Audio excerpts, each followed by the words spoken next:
Yo, what's up mga tol? Kamusta? Kamusta?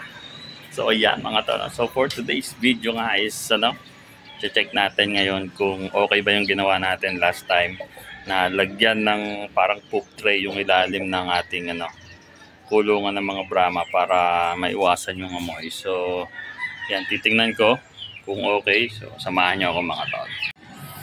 So yan. Oops. Tingnan natin. So yan, ngayon pa lang base sa amoy mga tol, wala na masyadong amoy tayong nalalanghap dito sa ating manukan. So hindi siya perfect mga tol, may mga tumatapon pa rin ayan kasi nga medyo maliit naman tong pero okay naman sa amoy, mas okay na. Ito hindi ko pa lang nalalagay. Ayun, kaya ang dami pa rin yung ipot sa ilalim. So tingnan natin ito mga tol.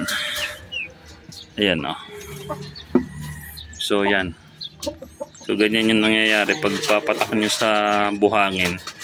So mas mabilis silang natutuyo. Ito tatlo to Tingnan natin ito. So yan. Ito madami. So itong isa.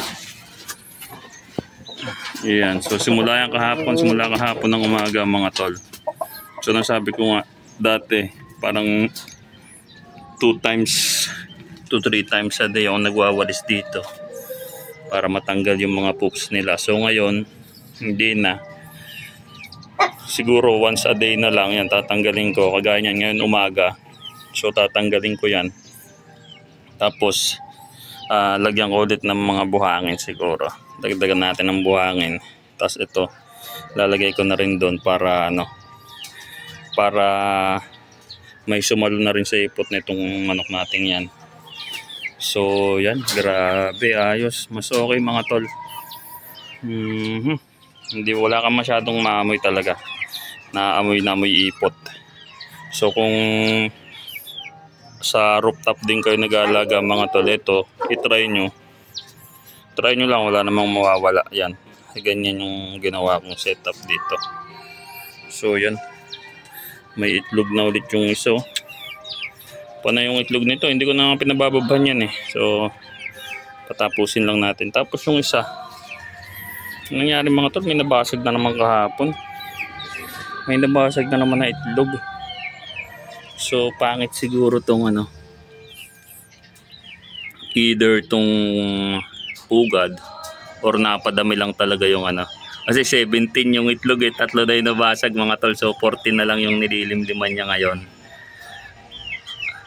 Pero yan, sana mapisa naman. Siguro maliit to nahirapan siyang tumayo, so natatapakan niya yung itlog kaya nababasag.